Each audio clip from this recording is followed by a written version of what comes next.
Hello and welcome to a very special episode of Weekend Winners in association with BetVictor as we preview the best of the action from Aintree, including the big one itself, the Grand National. And I'm delighted to say that I'm being joined back in the studio by two pundits. Sam Boswell, back from your honeymoon. How was Safari? Yeah, very good. Nice to see some animals that weren't horses for a change. But yeah, back to it, and what a great meeting we returned to. Obviously seen some drama on Thursday. I'm sure there's plenty more to come. Yeah, definitely. As we record on Friday morning, so of course we don't know what's going to happen yet today, but any more drama from yesterday, then we are in for a fair few treats and a fair few scares and spills as well. Jamie, you're back after being on Zoom in the back TV monitor then last week. Good to see you in person. Great to see you and Sam. And we've got a fourth pundit today. Do we? Who's actually... This is Inbal Honigman. Now, she is the resident astrologer for the Liverpool Echo, and she has given us a guide as to if this is your star sign, then this is the horse who you should back. Okay. Oh, So, I'm obsessed already. Being a Libran, she says that I should back I Am Maximus because Libra's ruling planet is Venus, and Venus is class, and I Am Maximus is the classiest horse. So what's your star I'm sign? Aquarius. Aquarius. Just on the border. Aquarius, Sam, is suggesting that you should back... OK. Can Do Kid. Ooh. Aquarius is no drama, independent and smart. Oh, yeah, I'll take that. But I don't like Can Do Kid for the race, but I'll take the Listen to this, what Inbal's got to say. Can Do Kid is a light-framed horse who doesn't take loads of work, just like an Aquarian.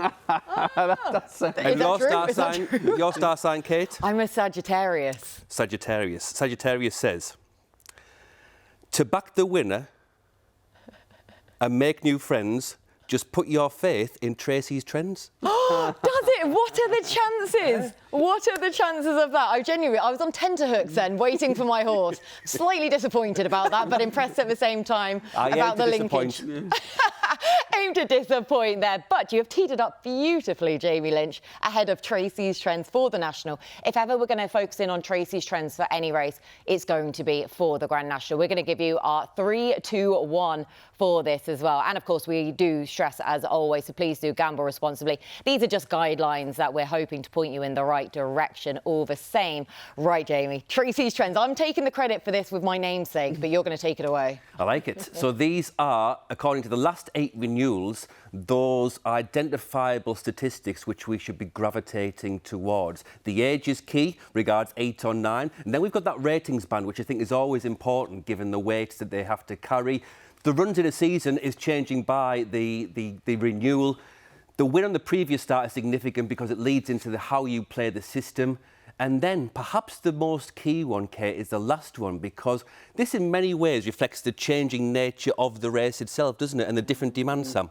Yeah, I mean, the race is changing now, isn't it? I watched the replay back from last year, and I'd forgotten just how many horses turning in were still going. Yeah, 20 after 3 out was still in contention. Not only still going, as you say, still in contention, and the race really didn't seem to almost unfold till they turned for home. It is different, and for right or for wrong, whatever people want to debate, appreciate if you're a bit more of a historian of the sport, you might be disappointed with the changes. It's a different type of puzzle to solve now, but still a difficult one, and still one that we could hopefully try and pick through. Yeah, definitely. But it has been fascinating to see the shift in the race as well. As you say, we focus in on those notable trends there in terms of the conditioning horses have to have now for their runs in the season so far. A winner last time out. The fact that they don't have to run over the national fences for 8-year-olds being a key age as well. The rating band is also pretty narrow. We know what the handicap's like now in terms of the Grand National, and with the weights divided, the official ratings allotted. But even so, it still led us to a narrow bandwidth, Jamie. Yeah. So who's number 3 for you? Well, number 3 for me, Kate, going about the trend of the trainer with the best record in the Grand National, Gordon Elliott. Yeah. And I just thought a long shot with a lively chance is 3 Card Bragg, a horse who's a novice, who's had just the requisite 6 runs to qualify. But his novice form has included going up against Monty Star and Spillane's Tower. And I think that today is about the trip. He has saved his stamina for one purpose and one purpose only. And I like the Sean Bourne is riding as well. So I think the 3 Card Bragg is a lively long shot. Your third selection, Sam? Well, I am going to kind of ignore Tracey's trends here a little bit. After all of that, really? Throw them out the window a little bit, because I think Hewick's coming in at number 3 for me. The key thing for me with Hewick is the ground, and I don't care how much water they're going to get down. I think it's still going to be perfect for his chances. He is, of course, the 800-pound horse, as everyone's told us all about. Gavin Sheen reunites with him, which is a good thing for Gavin. He's had a fantastic season. He's heading towards his 100 winners. Hopefully he gets there before the season's out. And I can see why. He's a wonderful horse, Hewick. And this is obviously all 3 of my selections, like I suspect most of ours, are horses that have been targeted at this race. This has been the plan, and I do like that about him. The better ground should seem to better effect. He has got some classy back form. He does tend to run well this time of year as well. It's a big ask, but I definitely think he's going to be a really intriguing contender, given he's going to get his conditions, and I'm hopeful of a big run. Conditions are key, aren't they? Yes. The drying ground is very much up his street, and he's the most decorated horse here, isn't he? His CV and that what he's compiled is amazing. Do Tracey's trends factor into your third selection of your top 3 for the National? Very much so. And in the WhatsApp group, this is the horse that you pointed out to me. Very as sweet well, spot, isn't it? Yeah, very much so. Exactly. That's Monbeg Genius, who, of course, was all the rage in the anti-post markets in the lead up to last year's race, but probably a benefit for the race as it transpired that he didn't run in it, given the owner controversy at the time in the build-up. But, of course, he's now been bought by the Teddams, sporting the yellow silks for Nick Schofield, their retained jockey. And we know Nick Schofield, he's had such a lengthy and illustrious career. And it's just fantastic for him that the Teddams have bought this horse, giving him the big ride in the biggest race of them all as well. And we're watching him last time out at Uttoxeter, where it's turned into a real stamina test over 3 miles. And he turned it into exactly that. He jumped well as well in the main. So he's just a horse where he's all about stamina, jumps fine, good connections associated as well. And for a horse that was all the rage last year, for the price that he is now, and he's ticking a whole load of trends boxes. So he's number 3 for me. Jamie, back to you for number 2. Well, given the changing nature of the Grand National, last year is perhaps the primary sample size for what a modern-day Grand National winner looks like. And look at the first 4 from last year. We had the well-in winner, Iron Maximus, and then the next 3 home all had a background in cross-country chases. Delta Work, Galvin and Manila Indoor. And that sends me directly towards Stumptown, who is not only well in the weights after Cheltenham, but has proved himself to be a cross-country aficionado. And given how he's changed and how he's developed and his toolkit now, it's perfect for a Grand National in my view, because I was watching last year's race again, and it just struck me, it felt like a cross-country chase, the rhythms of a cross-country chase, and that means that Stumptown, from a handicapping perspective, and I think from a trends perspective, he's going to be a hot horse. And in the refitted blinkers as well. Yeah. What are you expecting from that? Hope that he might just travel that bit sweeter, not hit that flat spot again? I think so, because he'd have to stay in the game, wouldn't he, I think, for as long as possible. And actually, if he came off the bridle as far out as he did at Cheltenham, then that might scupper his chance at Aintree. So I think that they constantly flip with his headgear to try and keep his focus and his concentration high. Keith Donoghue as well, just worth a mention. He's obviously become a little bit of a go-to jockey, hasn't he, for those kind of slightly different type of races. I know the fences here aren't quite the same as the unique challenge of the cross-country, but he's another positive, I'd say. Yeah, definitely. So Stumptown 13-2, second in the betting behind I Am Maximus. Number 2 for you. Yeah, I Am Maximus is my number 2, Kate, and he's got to defy a heck of a lot of those trends as well. To try and go back-to-back in a national, we know takes a special kind of horse. And I suppose looking at the positives to start with, I watched the race back. I didn't realise just quite how well he won 12 months ago. If you look, he was kicking clear, and he wasn't for stopping. He's up 8. How he did not really jump all that well the whole way around either. But I'm hoping he will benefit from the fact that he's had that experience. Now, the plan this year does look like it went a little bit sideways. There's 2 runs so far that we've seen him, a pull-up and an 8th. I think they were probably runs with this race in mind. He's not had his prep run, but that hasn't deterred connections from seemingly being somewhat bullish about their chances of going back-to-back here. He does know what it takes.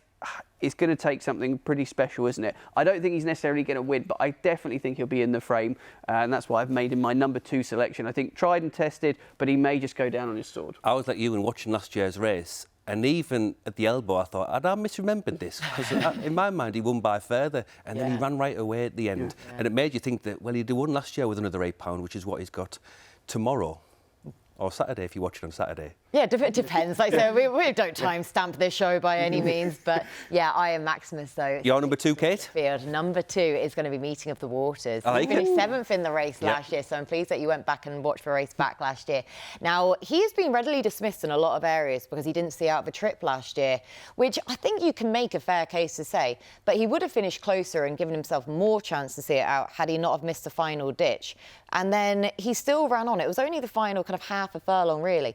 But he's a 7-year-old last year. He did best of the 7-year-olds home as well. He's an 8-year-old now. We looked at the trends earlier with the 8-year-old factor. So hopefully he's that bit more conditioned, stronger, more experienced as well to be able to get the trip this time around. And again, considering how well he actually ran in the race last year, I think Ruby Walsh's comments have sort of shelved him to one side for a lot of people that he's not going to see out the trip again. But ticking a lot of trends boxes. So Meeting of the Waters, number 2 for me. But the all-important part, Jamie, you're number 1. Yeah, I do quite like him because it's better ground as well. Yeah. And also, he was wide throughout last year, and I think they'll course correct. Yes, like I say, he went how much further anyway to be able to see out 4 Mile 2. 5 miles, yeah. So my number 1, though, it's another JP horse, but non-Irish, and it is Iroko, who, from a handicapping perspective, it's almost impossible to get away from him when you think back to this meeting last year and his second to I Know the Way You're Thinking, and who's now rated in the 170s, and his mark then was 152, which hasn't budged this year, despite having a few races where you could, in theory, have put that up. And he just seems to me of, look, it's not remotely laudable, the plan that they've hatched in order to get him to Aintree, but by the same token, he does arrive the best handicapped horse with £10 to play with, in my opinion. So then it comes to stamina, and the stamina question is, yeah, it is a question, but I looked at his third in the Sefton as a 5-year-old, and that was a big performance because 5-year-olds tend to struggle in the Sefton. Yeah. And the last 5-year-old winner was St. R, who actually finished 2nd and 3rd in 2 nationals. So they're my 3 to round off. The Wild Swing is 3 Card Bragg. The Trends horse for me is Stumptown, but then the handicapping weights and measures 1, Iroko. Iroko for your winner. They like to say is so difficult to get away from in terms of a handicapping perspective at 9 to 1 as well. This has been the plan for him. Sam, your winner of the Nash. Well, I always said Jamie was a really good form analyst. That's the reason, because I've backed Iroko as well. I thought he looked really suspicious then where this was going. It's a compliment, Jamie. But yeah, I really, really fancy his chances. And like I say, I think it's quite funny. You go through the 4 runs this season. They're kind of 4 very different runs. Just touched off on seasonal reappearance. And then we had that no-show at Ascot where he just fell at the first. Then the Steward's Report is well worth a read from the Cheltenham 4th, where I think everyone could see. Explanation noted. Yes, it was a very, very eye-catching run. And then the defeat to Grey Dawning, there's nothing to take out of that would concern me. So I'm keeping it quite safe and steady with my national picks, but I think that perhaps reflects the changing nature and the classier sort of animals to the fore. I think you're going to struggle to see big price winners of this race. So I'm being plain and boring, I suppose, with my 3, but Hewick, Iron Maximus and Iroko round off my team. The pair of you two agreeing with Iroko. I did not think we were going to be getting agreement in the National, but... just a 34 to... Yeah, I know, just a 34 to sift through, and you both landed on the same one for your winner then, Iroko. I mean, I'm not going to make it the hat-trick, though, unfortunately. No, but I'm with your next best bet, though, your second horse, Stumptown, to win this. Again, running the trends. So I'm pleased that we both agree on that front, with the cross-country form to come to the fore again. Another win, hopefully, for Stumptown as well. He's a horse where I got to see him every morning at Cheltenham, walking into the Irish Yard, and his massive, great big black head was sticking out of the stable door every morning, and he was always just starting to wander out of his stable, and it was so sweet every morning. Gavin Cromwell's travelling head lad would have to just nudge him back in, and every morning all I would hear is, "Come on, Stumpy," and pushing him back in. He's a lovely horse. He's a real warrior of a type. I think he's going to absolutely love this test. And we talk about the trends again. Of course, him being an 8-year-old, he perhaps is rated a bit high, being 157, but the 2 horses who don't fit into our standard ratings bracket of 146 to 150 for the last 8 years both won this off of 159, those being last year's winner, Iron Maximus, and the second time of asking for Tiger Roll. So this mark shouldn't be beyond him. The 3 runs of the season is ideal. And, of course, winning his latest start. Hasn't run over national fences. He's run over 1 billion Banks races in his time, and the cross-country course as well. So he's kind of hitting the perfect middle ground, even in terms of that trend. So, yeah, Stumptown, I thought would take all the beating. I just hope he doesn't get too far behind and the blinkers will revitalise him. So Stumptown, my winner, Iroko for the pair of you two. Right, they are our 3-2-1s for the Grand National. Do let us know in the comments section below who your 3-2-1 is for the big race itself. Now we're going to move over to the Sky Pad to give you our other best bet for Aintree. Right, that's the big race done and dusted. On with the remainder, and it's a good supporting card as well, as we know. Now we're going to kick-start with the 155, the Grade 1 Mersey Novices Hurdle for the 4-year-olds and over 2 mile 4. So we've got Lulamba who's heading the market in this one. So surely Nicky Henderson's due a little bit of luck. Yeah, you'd think so, wouldn't you, Kate? He threw a bit of a curveball because I didn't see this coming, and nor did any anti-post punters by the looks of our books, because everyone thought the alternative trip would happen, but I thought his comments were very interesting about as much time as possible, and this is the perfect track, isn't it, to go slightly up in trip when it's so flat in comparison to Cheltenham. And Lulamba was, you know, some would argue unlucky, still ran a great race at Cheltenham without winning, obviously had that expectation to get the better of East India Dock potentially. That was the clash we were looking at, and then something comes and mugs them both from the sky. On hurdling debut. Yes, it was a strange race to triumph, I suppose, in that respect, but this run at Ascot was obviously very, very good, and I'm convinced that this horse will continue to impress and go on, and obviously gets a massive pull at the weights, which is a big factor here, and I suppose you've got to weigh up whether you think that pull is significant in terms of the ability and the age difference that's shown here. I tried to go through and find something that I fancied at a bigger price. Horace's Pearl actually won the Watch Weekend Winners powered by BetVictor race at Newbury. I gave the connections their trophy last time. That was on my shortlist as an each-way alternative, but around 13-2, just not really a play. So I'll be quite boring. I think Lulamba will serve it up to him and give Nicky Henderson a much-needed winner, I think, on what's been a pressing week. Your eyes must have lit up when you saw that Horace's Pearl was running here, so you could get that little nugget. For no other reason. Just talk about Lulamba briefly, in that we haven't got much evidence for 4-year-olds in this race. In the last 30 years, the only one who's won is Boogler. And since him, only 3 have tried, and they finished 5th, 6th and pulled up. So it's unusual, and therefore it's hard to get a reference point for it. I'm just happy to hit the random racing button and have a swing against him, given what's happened to Cheltenham and Aintree so far, and thinking playing the random game. And I did think that this Miami Magic was very interesting for Stuart Edmonds, whose stable's going really well, who himself has got a brilliant record at the Aintree Festival. And this is a horse who's crying out for an increased stamina test. He's kept only to 2 miles so far and to tight tracks, finished second at Tripoli Flyer. Spending some stamina will really help him in this race, and I think he's a lively long shot. Yeah, and with Brian Hughes now taking the ride as well, which is definitely no bad thing. At 14-1 for Miami Magic. I'm going to be less original, though. I'm back with Lulamba as well here. You say it would be a welcome tonic for Nicky Henderson, where he almost came into this festival feeling like he was trying to rewrite some wrongs from Cheltenham. Constitution Hill, John Bond, we don't know yet how he gets on. So we're hoping that, from a lesser extent, Lulamba is going to be another one. Whereas you say, he was just getting the better of East India Dock and really showing the stamina coming to the fore, and then goes and gets mugged by a 100-1 shot on hurdling debut. But this doesn't feel, as Jamie alluded to with the 4-year-olds that have run in this race, it doesn't feel a very Nicky Henderson thing to do. No. And I think that almost, I'm going to take a half-full approach to this and hope that that showcases the belief that he has in the horse. Yeah, when you looked at the anti-post markets ahead of Aintree this week and the price that he was for the 4-year-old anniversary hurdle that we saw yesterday on the Thursday, and obviously everyone was fully expecting him to go there. And then, yeah, for that curveball, for him to go up in trip against elders, yes, he's getting the weight for age allowance. And when we're getting to this time of year, they are, of course, physically getting a lot closer together anyway. Only in a month's time, he would be running off level weights anyway. So, yeah, it's probably the place to do it, isn't it? And over 2 mile 4. I thought that would further improve Lulamba as well, and 11-10. I actually think that's probably about right, really, for where he should be as a price in this, even though he's taking on his elders. So a little bit of disagreement then in the Mersey Novices Hurdle. Do let us know in the comments section below who you fancy for that Grade 1 contest. And whilst you're there, also hit the bell notification and like and subscribe to the YouTube channel so you never miss an episode of Weekend Winners. Right, we're going to move on to the 2:30 now at Aintree. Handicap chase. This is a premier handicap as well, 5-year-olds and over 3 mile 1. Now, Meydan has a £15 rise to have to overcome here for his Cheltenham win.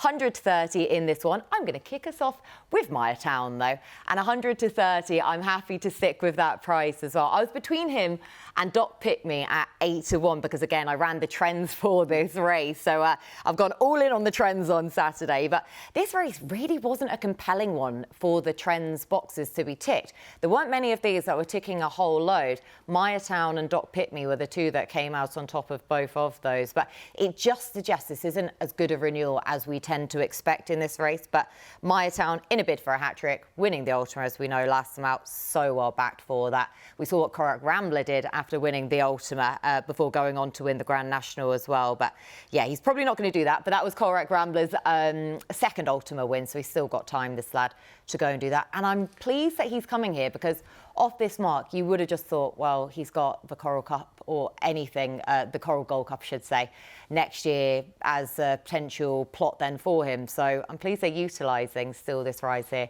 130 Meydan for me, Jamie. Do you know, I watched this horse at Wetherby in Windsor and I could not believe what I was seeing at Cheltenham. It was like a different animal, the way that he out jumped. In front. It was one of the biggest transformations I've seen this year from a horse who you'd almost struggle to watch him. Suddenly he's transformed into the Hoyson Your Mark too, wouldn't he? Yeah, that's great. So do you fancy him? No, I'm going to take him on, Jamie. Primarily, it's a price factor, 100 to 30. This is quite quick as well. Obviously, it's the shortest gap I think we've ever had between Cheltenham and Aintree. We've seen, what have we had? Mercia, Lossy Mouth. Yeah. But then we've seen the likes of Gaelic Warrior and Perry Pass miss Cheltenham and come Maybe and win it's a small sample size and we probably don't want to get too carried away. I don't know. It is uncomfortably close though, isn't it? It is close, but potentially, if you look at it from a more positive approach, maybe the horse is thriving post-race. They've obviously, as you mentioned, the transformation, they want to press on. I kind of think they should be respected for trying it. But for me, I came down on a course specialist in Imperial Saint, who seems to absolutely love it here. Now, going up to 3 miles, I should say, is going to have to unlock more improvement, especially to beat the calibre of the favourite if he turns up in the same sort of form. But I really like the profile of this horse. Has won a point-to-point at 3 miles, so I don't think it's out of his radar. It's a great place to be coming. He loves the track here. He's had a busy season, but the trainers are in good form again, it's fair to say, hitting a 25% strike rate. They're ending the season well. They've been rolling through the season really well. Numerically, it must be one of the better seasons that they've had, obviously, since combining. I thought 15-2 was fair. I kind of wanted a little bit bigger, but I'm trying to find something to take the favourite on. A horse that I know likes Aintree. The trip's a question mark, but I think it could unlock a little bit more improvement. Now, stand back. Agency. Stand back, because we're having a massive swing here. Oh, hey. This Charlie Uberalis, it's a horse who I know, and we're dealing in two hidden gems of the north here, Diane Sayre and Danny McMenamin. Now, this horse belongs in these races, I promise you. He was third in the Great Yorkshire last year at 50-1. And he was robbed the chance of running in it this year. But prior to that, Kate, he'd beaten Doc Pitme, who was the winner of the Great Yorkshire, and that form looks well in retrospect. And then at Kempton last time, after a few months off, he was third into the home straight behind Katate Dori in that really strong Kempton handicap before the tiredness and the lack of a recent outing seemed to catch up with him. Now, look, he's out of the handicap. In theory, he's got a mountain to climb, but I promise you, this horse belongs in these races. He loves good ground, he's fresher than most, and I just think he's ready to run the race of his life. Again, I'm hitting that random racing button, which often is beneficial at Aintree, but Charlie Uberalis, I promise you, he's in with a squeak. For the north. There you go. That's it. That's what we expected from you. I think that's a good swing, Jamie. Yeah, and 20-1 as well. That's a 6 all day then if he goes in there in this really competitive handicap chase. So 3 different plays in, as I say, what is a really competitive race all the same. Again, do let us know who you fancy.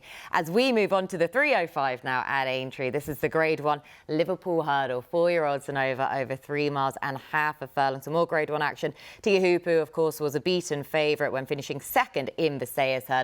Favourite this time around at 12-5, Jamie, but we've got a whole load of our favourite staying hurdlers in here. So whose turn is it this time? I think it might be Home by the Lee, Kate, who is in the We Hate Cheltenham Club, along with John Bon, and perhaps me as well after this year. But Home by the Lee before that had twice beaten Bob Ollinger, the defeater of Tiapu in the Stays Hurdle. So it's just a simple case of forgive Cheltenham, focus on previously the season where he's looked a bit different, and I think that Home by the Lee might have his day in Liverpool. That's a perfect picture of him, isn't it? That white eye that he has, where he's just looking at everything else.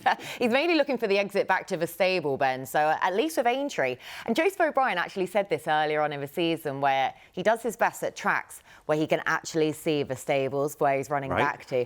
Where I don't think I do. This is quote. This is quote unquote. Maybe not verbatim, but still. But he hasn't figured out that the stables at Cheltenham are at the top of the hill. I think he more looks towards the shoot back to the paddock. At least at Aintree, though, he has got everything to aim for out in front of him. So this probably is going to be the place where he'll come good again. 11-2. You're not in the I Hate Cheltenham club. No, but I work for a bookmaker, don't I, Kate? So, there we go. Anyway, but I am lukewarm on Tiapu's chances of avenging that Cheltenham defeat. And I was trying to, I'm not necessarily picking holes in him, but I just felt as a favourite, we do see Aintree throws up some slightly strange results. It has been arguably not as long a season for Tiapu as others, but I can't get away from the fact that I'm just a little bit questioning. This division has always been a bit strange since the retirement of Big Bucks, really. It's hard to know your colours to a master horse that's so consistent. So why not throw a real joker in the pack here? And you've got a 5-1 second favourite that's been nowhere near this trip in Kitzbühel for Willie Mullins and Paul Townend. Went back through and just read the trainer comments and the jockey comments. I find it fascinating. Paul Townend, after this horse won over 2 miles at Punchestown on stable debut, up in trip. That was what he said. He'd be absolutely fine up in trip. Willie Mullins after the Red Mills. Oh, I've got no hesitation to take him up to 3 miles. He initially highlighted the 2 mile 4 race at Aintree, said he'd probably skip Cheltenham, then mentioned the 3 mile race.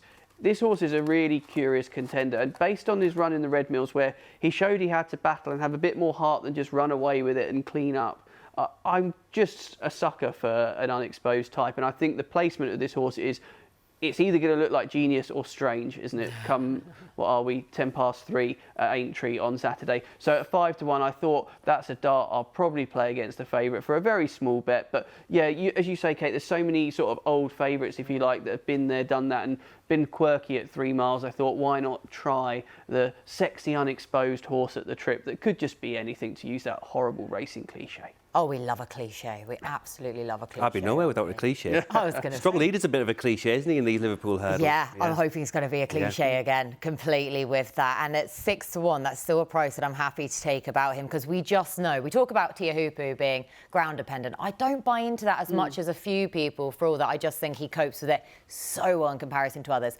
Now, we know that Strong Leader is very track dependent, as we saw when he was winning at Newbury in the Grade 2 long distance hurdle, I should say. Now, this was under a small penalty, and he had to overcome his own unique way of jumping, but we know that he's figured that out. So I'm actually still not put off by his jumping whatsoever, because I don't think him being a passing glance, that's ever going to change. But I was a fool previously when I sided with him at Ascot 3 starts ago.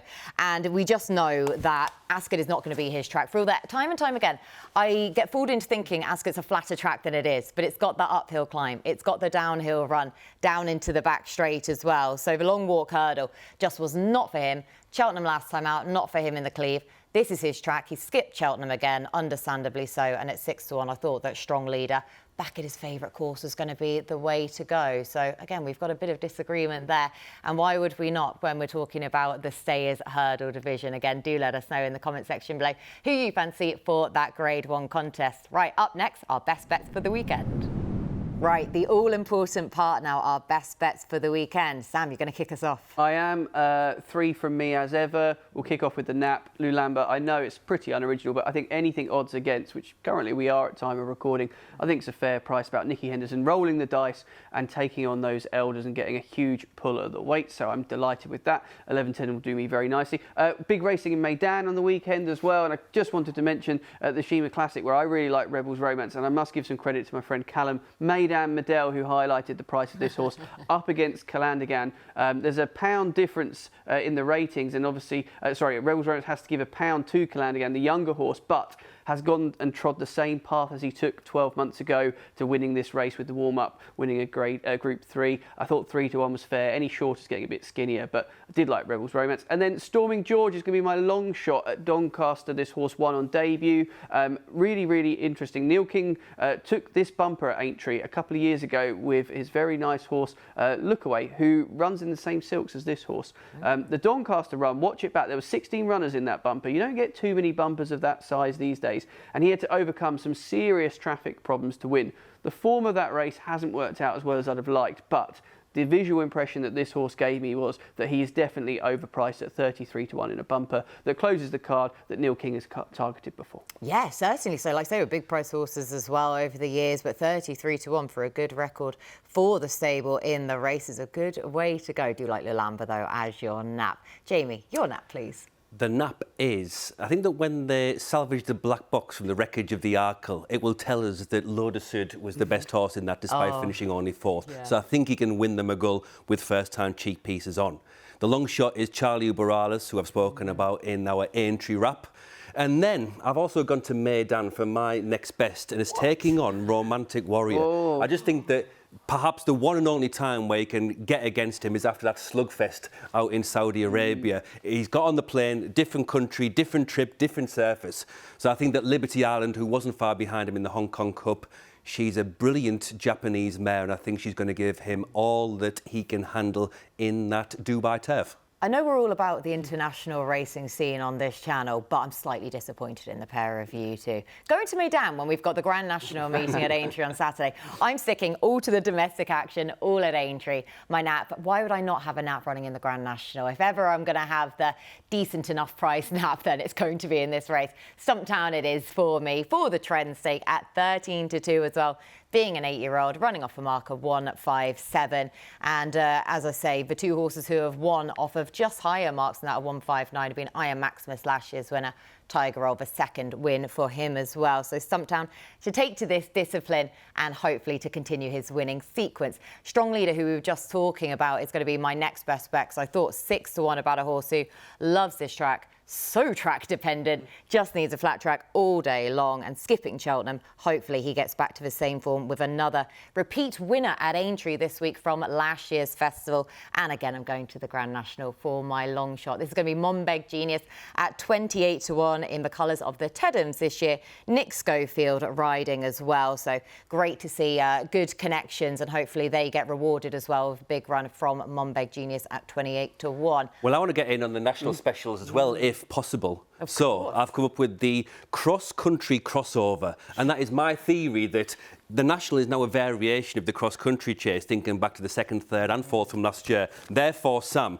what price for both of Stumptown and Vanillier to be in the first 4? Well, as if by magic, and thankfully traders that are much better with numbers already did the maths for me, Jamie, on this. I'm not going to pretend that I came up with 13 to 1. That's on our Grand National specials. 13 to 1. You can. That's 13 to 1 on. Wow. What price? Yeah, I wanted. You should be surely Cromwell's cross country. I know, yeah. Oh, it's too much of an alliteration now. We can't cope. But we've got loads of specials on the site. It's a good thing to highlight. We put Jamie's on there. Kate will place boost your outsider for your long shot. Trendsetter. We'll do a place bet there. I asked for a much more boring one, which I think the people at home might like. JP McManus to have the winner of the race. Obviously, he's got numerous runners in there, including last year's winner, who I quite fancy to go well again this year. He's got Iroko that Jamie and me both fancy, and Chantry House, and the Gavin Cromwell horse I've forgotten the name of that someone will remind me of in a minute. But we're 5 to 2 about JP McManus to have the winner there of the Grand National once again. Percival Agawa? Yeah. Well remembered. I know, he's been a lurker, hasn't he? He's been a really ground maybe be the only thing I'd say about him, but 5 to 2 about a very strong squad of horses. I know, I'm going to have a saver on him because you've just proven that it was right to not have that alliteration. Exactly, yeah. Yes, exactly. This is exactly the reason there, but good specials all the same, so make sure to head to the website to utilise those. But that is everything from us on this very special show. So, lads, thank you so much for all of your hard work, the indulgence in the trends more so than anything else, I think I have to say. A big thank you to you for watching. Best of luck with your bets this weekend. And we'll be back at the same time next Friday to preview Newbury and Ayr, including the Scottish Grand National.